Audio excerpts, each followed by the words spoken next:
Let's consider this circle theorem problem.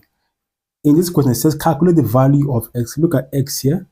Now, for us to be able to get the value of x, we can actually, if we can get this angle, we'll just add this angle to this angle, and that will give us, when we add the two angles, it will be equal to 180 degrees. Why is that so? Because the opposite angles of a cyclic quadrilateral is equal to 180 degrees when you add the opposite angles. So how do I know this is a cyclic quadrilateral? Because all the vertices, cyclic, all the vertices are resting on the circumference of the circle. So that makes it a cyclic quadrilateral. So which means if I can get this angle, I'll just add it to x and equate it to 180 degrees.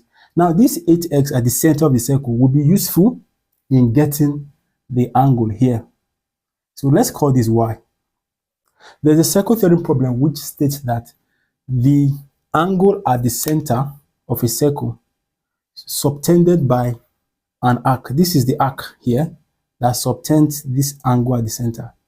Now this angle subtended at the center is twice the angle the same arc subtends at any point on the circumference.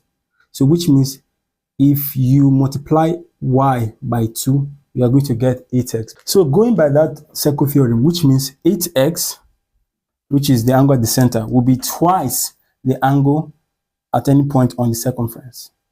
So that's 2y. Okay, that's twice the angle at the circumference. So divide both sides by 2 to get the value of y. Now if that happens, y will be equal to, what's 8x divided by 2?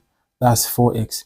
Now like I told you before, the sum of the opposite angles of a cyclic quadrilateral is equal to 180 degrees. So which means y, which is 4x, plus this x here, will be equal to what? 180 degrees. So what's 4x plus x? That's 5x. And this 180 degrees. So divide both sides by 5. X will be equal to what? 36 degrees. And this is the value of x.